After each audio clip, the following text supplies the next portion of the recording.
Hello and welcome back to the Doctor Who Marathon. I'm your host McEdam, and today we're going to be talking about the first episode of Series 5, Sky, written by Phil Ford and is directed by Ashley Way. This story, along with all the other stories in Series 5, which only consists of 3 stories of 6 episodes,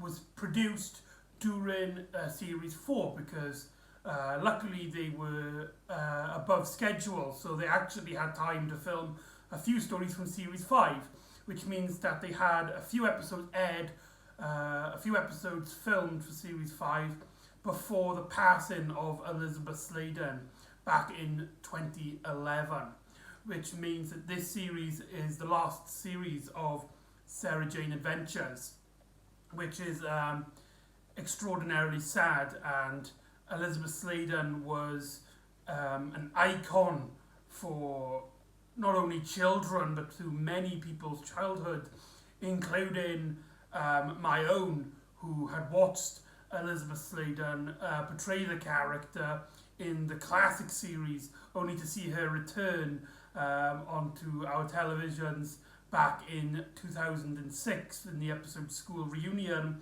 and then to see her have her own spin-off was something that was just amazing. However, of course, for those of you who don't know, she actually kept her illness, her battle with cancer, a secret from the production team. She didn't want people to worry. She just wanted, to get on with the job, and she just wanted to push forward because she loved this show so much that she basically she didn't want people to worry. She didn't want people to slow down for her.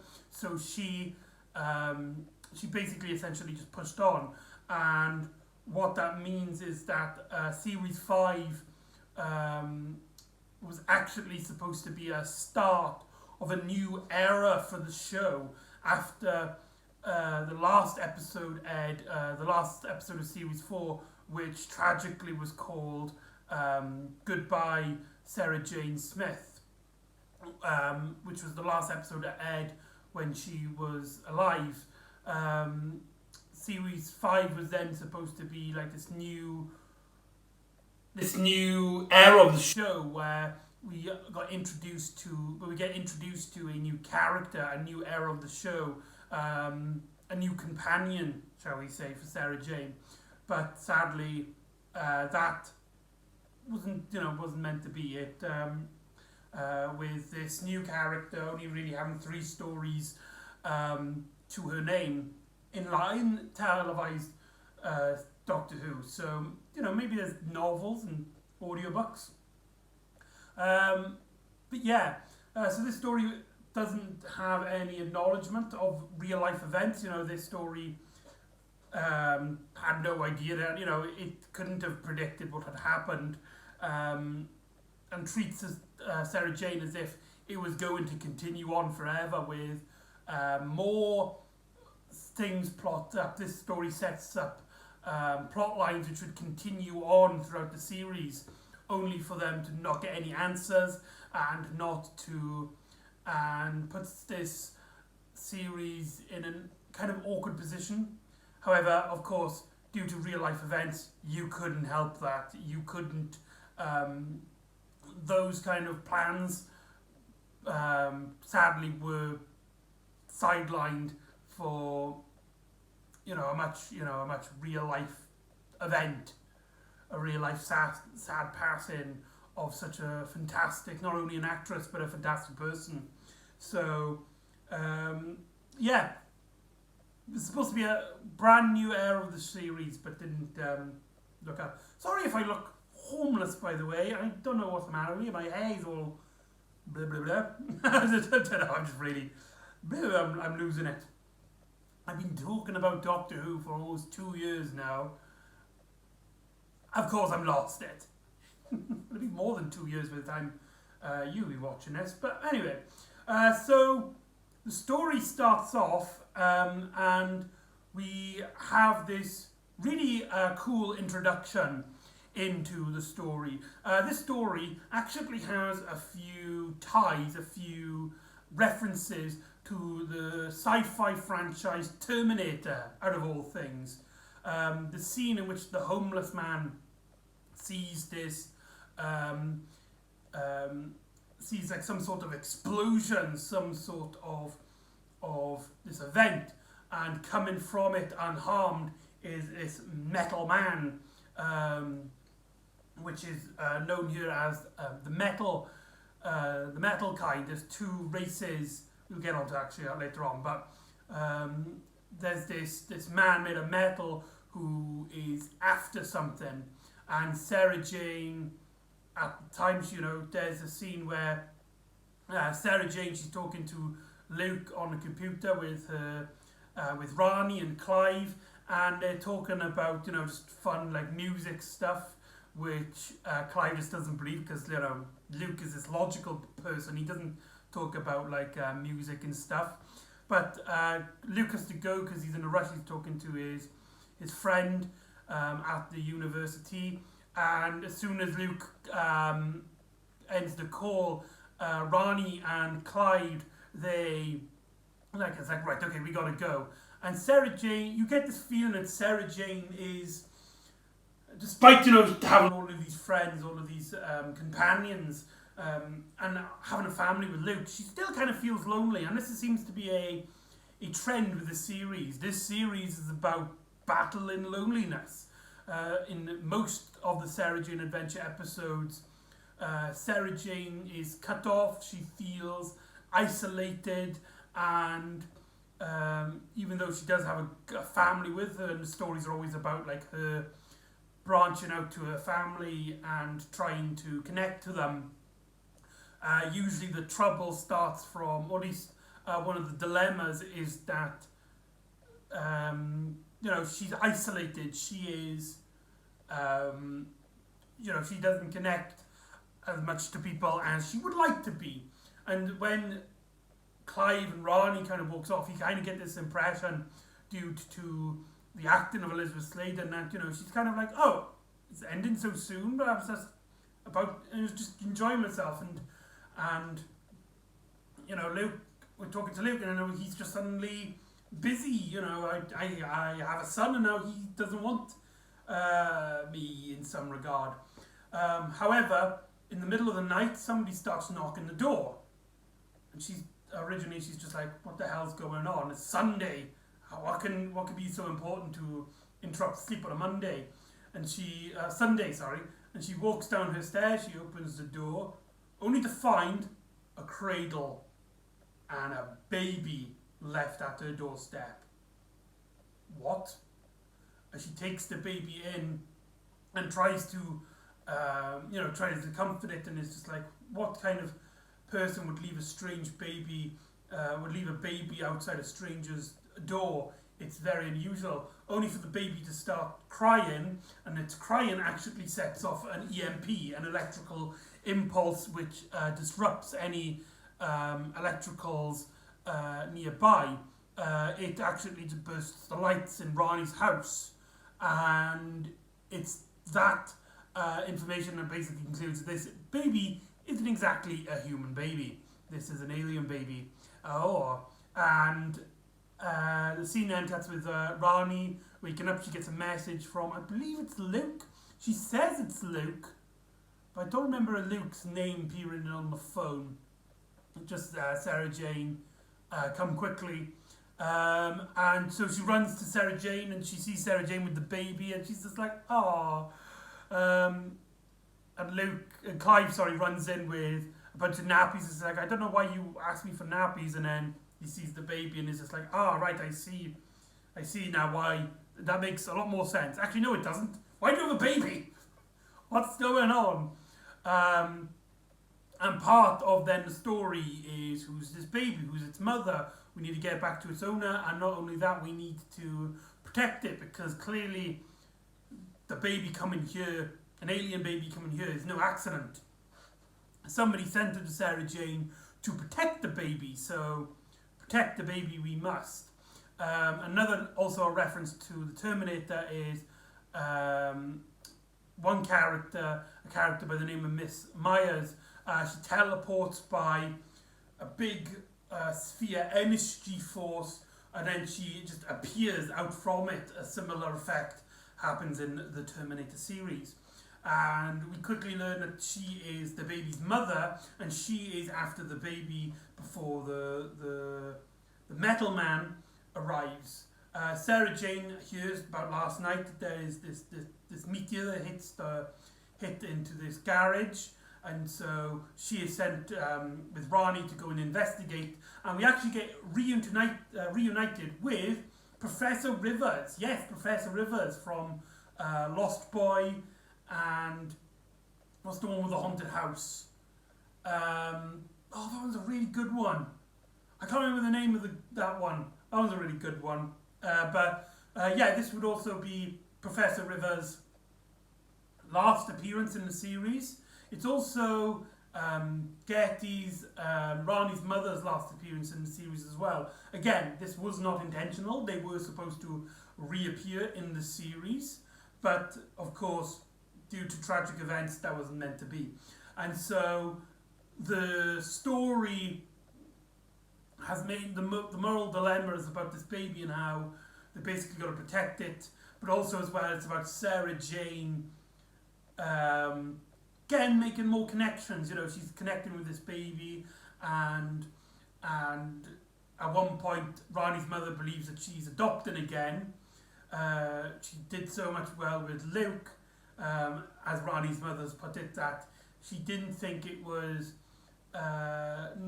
no trouble for Sarah Jane to look after an actual baby, the baby Sky, as she names, because as they kind of try to hide the fact that they don't do a very good job, but Ronnie's mother is a bit on the dull side, so she doesn't really click things together. But they call her Sky because it's just like she's fallen out of the sky.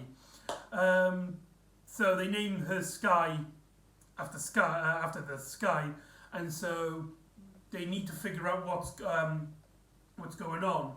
However, so Sarah Jane and Ronnie go looking at this this event that happened last night, where Clyde is looking after the baby, and Anthony Daniels is a comedic.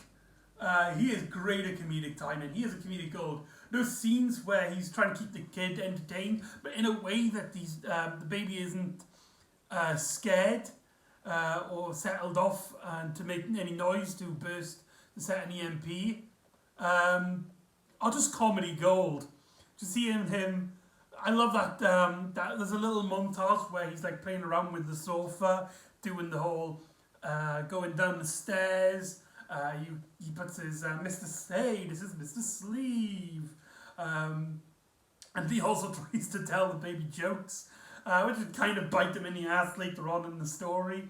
And those scenes just show you the heart and warmth of the series. I don't know, I just thought it was a really fun little scene, a little adventure. While Sarah Jane goes again, meets Professor Rivers, and they find a homeless man, which is really strange that Sarah Jane would tackle homelessness.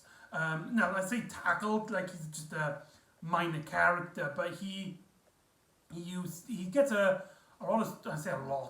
he gets a big screen time for a one-off role, where he's basically, I don't know if he's mad, but he has this obsession with batteries to power up his radio, and Sarah Jane, to try and befriend him, helps him fix his radio in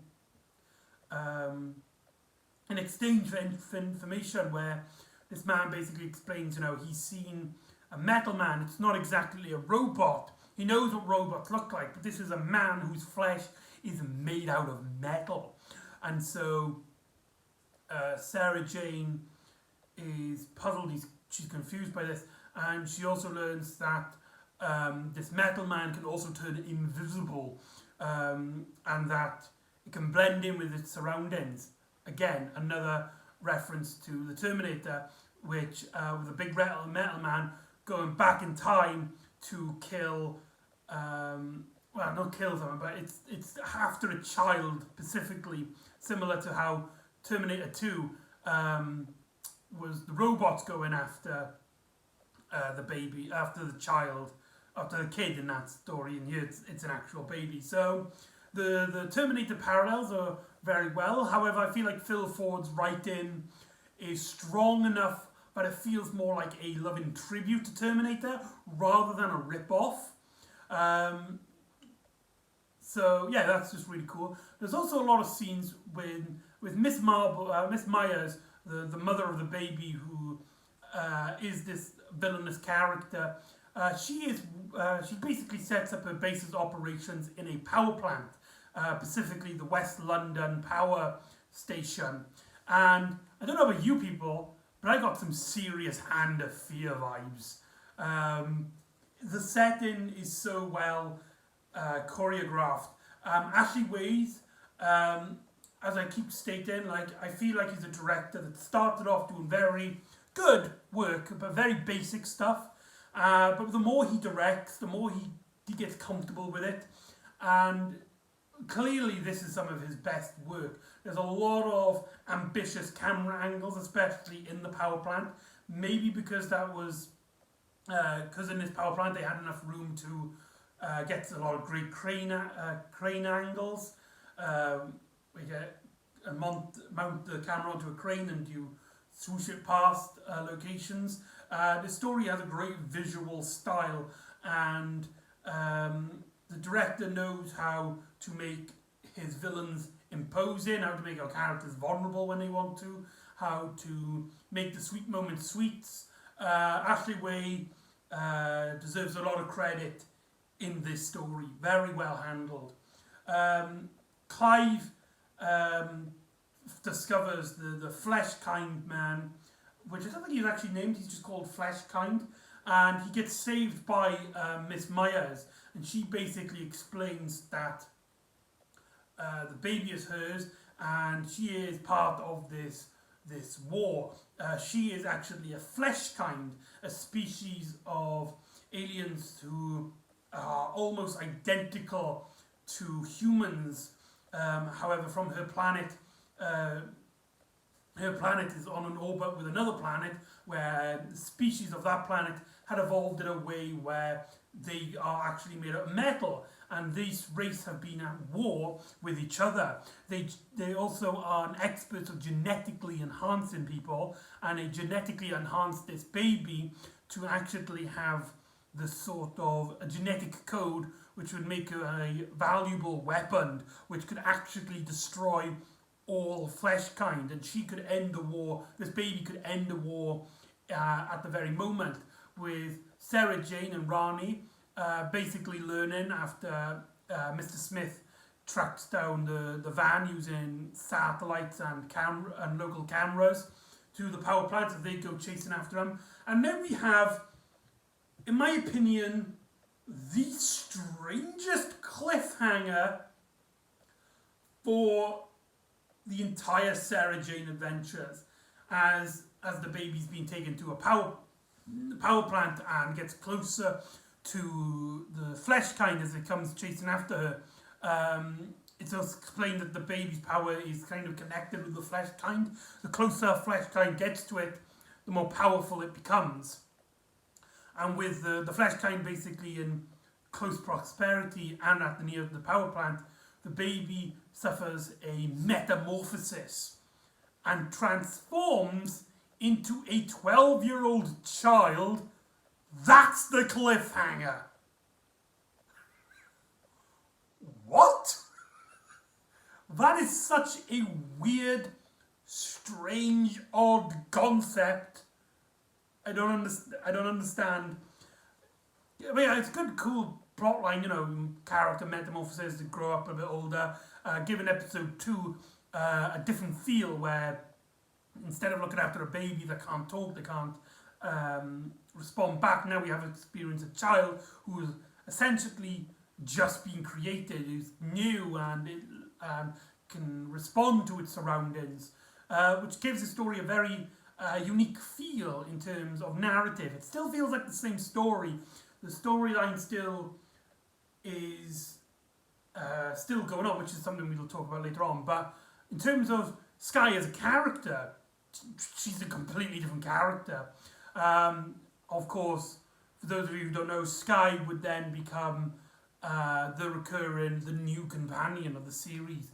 She is played by Sydney Michael. Sorry if I'm pronouncing her name wrong, Sydney Michael. She does an okay job. You can kind of tell, she's really young. She's kind of new to acting. Some of her line deliveries, I don't want to sound too cruel, but they're not very good. You can kind of tell she is kind of struggling, but there's also some really great moments where she's very good at playing giggly when she is just enjoying herself and just acting like she's having a lot of blast and on fun. I feel like she actually nails it, and I feel like that's the reason she was cast. However, when the story asks for her to take a much more serious, a much more grounded performance, I feel like, she is 12. You can't be like, what a terrible actress. She's 12. Don't put too much on the child, for crying out loud. Of course she's older now when recording this and now when you're watching this, but in terms of when the story was made, she was 12. But it's not a good performance. It's in terms of child acting, it's alright. It's passable, but it's passable. It's passable. And then series, the second episode, she uses her energy, her DNA to shoot out this blast onto the metal kind man and injures it, so allowing our characters to escape, with Miss Myers coming up with ideas, something to do with the flesh kind. And so Sarah Jane, the majority of the story then is essentially Sarah Jane with Sky, and basically trying to get her to learn stuff, as she's very new with that. This is the bit where I was talking about, and Clive's joke bites him in the ass, because she tries to explain who is this person and why does he have scrumpled trousers, not realizing what Clive was saying was a joke. So she can remember being a baby, but it was she doesn't understand what a joke is, and takes everything a bit literal. She also doesn't know what the concept of death is, and the story takes a much more serious tone, as our characters essentially have to explain what the concept of death is. And again, this is something which retroactively feels extraordinarily sad, knowing that the kids who are watching this will have to deal with the fact that somebody they know have passed away. We also learn, thanks to Mr. Smith, that Sky has been genetically engineered as a weapon, but not only as a weapon, but as a bomb. When she gets close to enough flesh kind, she will activate and basically create an explosion which will be unaffected to any fleshly beings, any meat, any animal created by meat. However, any metal would be absolutely evaporated. Any living, sentient, metal life form, like the metal kind, they would be absolutely evaporated. And so, but it would also kill the baby. It would kill Sky. But it's her it's her destiny, and she doesn't kind of understand. She's just well, I was made for this, and killing is bad, so am I bad? And the characters are kind of got to explain, it's no, it was not your fault, you can grow wherever you want to be, we don't need to deactivate you. However, they learn that the only person who can deactivate her genetically is her mother, and so they have to go back to the power plant to try and convince Miss Myers to turn her off and to stopping her becoming a bomb. But whilst there, they basically learn that the power plant because it's being unorganized as Miss Myers is taking over the power plants, mind controlling everybody there. Means that the reactor is about to go to overload. So Rani and Clyde have to shut it down as Sarah Jane tries to confront Miss Myers with Sky seemingly like getting involved, and she kind of feels like it's like, right, I understand about death now, I know about destruction, I know it's bad. However, me doing this would save Earth, it would save mankind, it would save Sarah Jane. So I have to do it, it's my destiny. Which Sarah Jane's convinced her, no, you don't have to die. You shouldn't have to die for someone else's war. It's a slaughter, how dare you put a child in that situation, Miss Myers. And so, you get this big bombastic finale where it turns out that Miss Myers has been using the flesh kind to basically send out a signal in which it will send its army, it will send all the metal kind onto Earth, basically forcing Sarah Jane and Sky's hand to activate the bomb, the genetic bomb within her.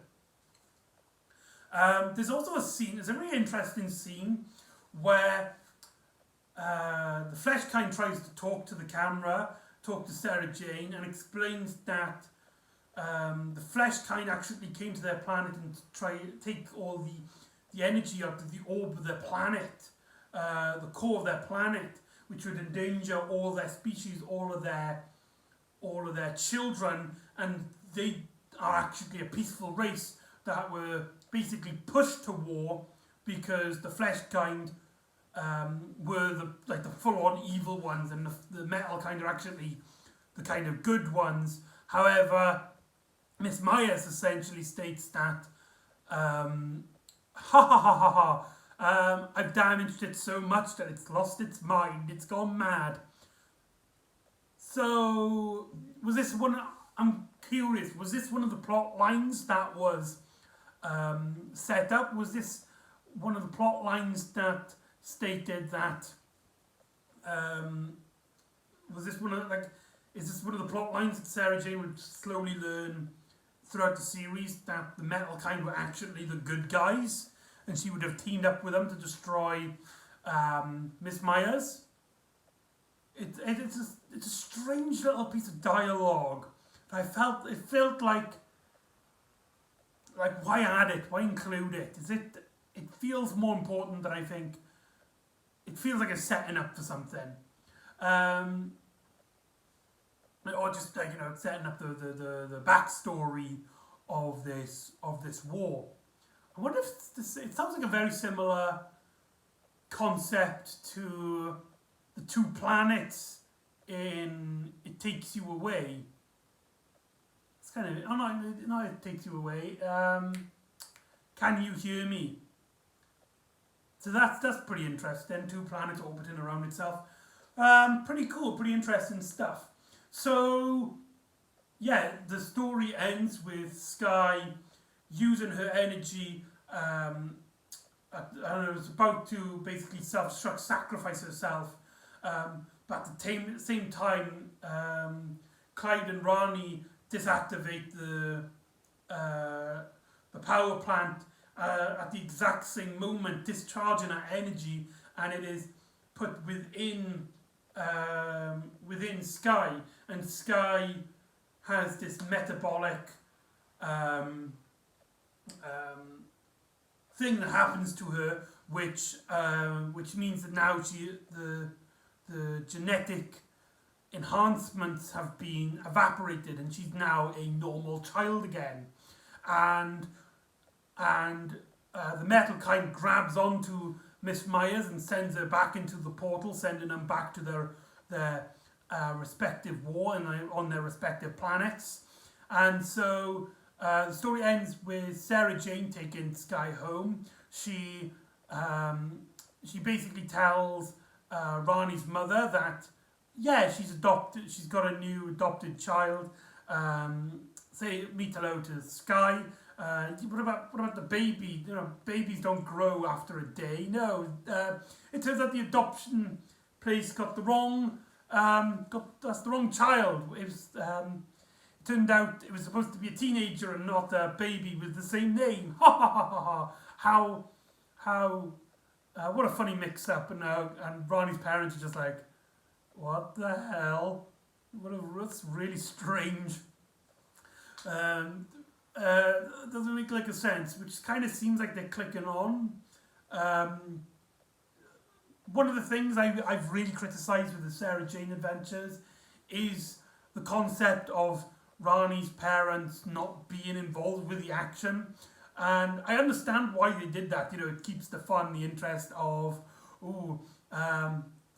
go so close to finding out. Oh no, we gotta keep it up, and it keeps much more of a dilemma. However, after a while, that does get old, that does get stale.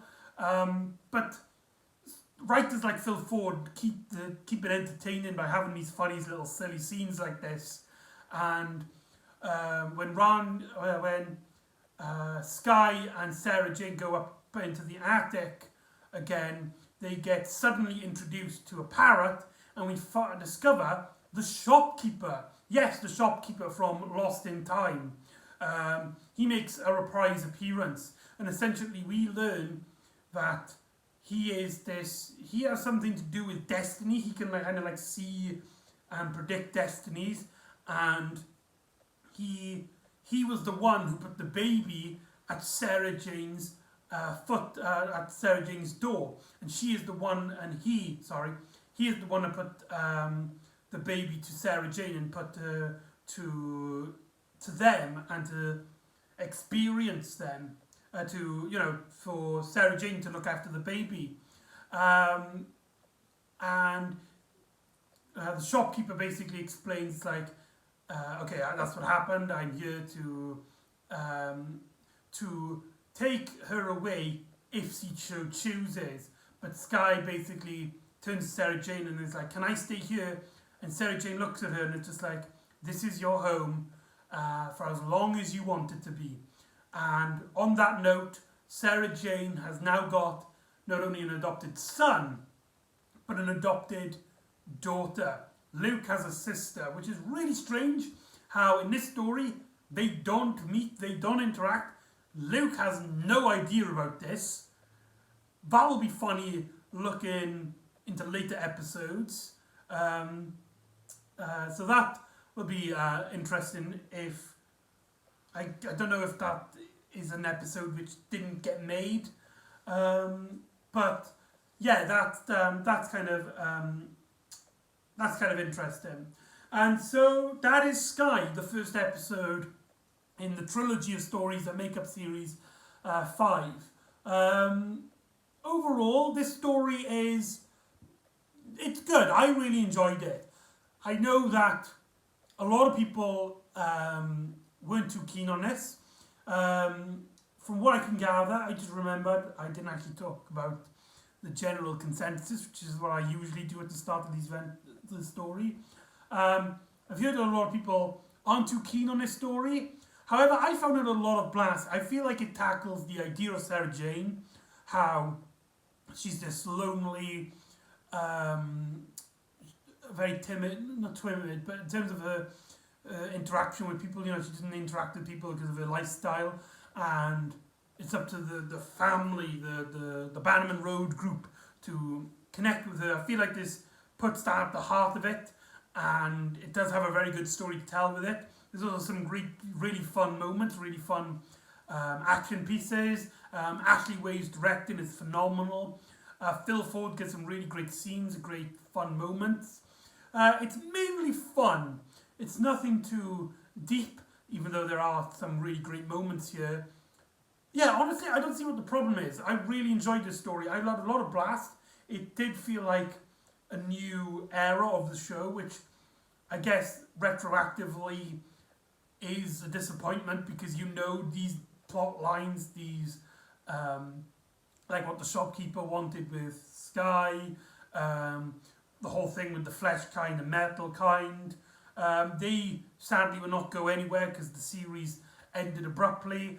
But I don't know, I feel like if the series were to continue, this would be a great way of a reintroduction as a new starting point for Sarah Jane. If you didn't, if you were late to the show essentially, and you're going to start the series, this would be a great place to start off. If the series, of course, continue on for years and years and years, basically a sort of light reboot on the series, but keeping the same feel and keeping the same types of stories that Sarah Jane would tell. So, yeah, it's a great time. There's nothing wrong here. I felt like this didn't drop the quality, didn't drop the ball, as I've heard many people say. I felt like the story kept it strong and was still true to the essence and just the amazing quality of writing and directing in the Sarah Jane Adventure series. So, despite what other people say, I say check it out. Sky, great episode. So, that was Sky. So join me next time whilst we reunite with K9 and his team from 2050 in an episode called The Custodians. I believe that's how it's pronounced. So join me next time for The Custodians. And I'll see you next time on the Doctor Who Marathon. Ta-da!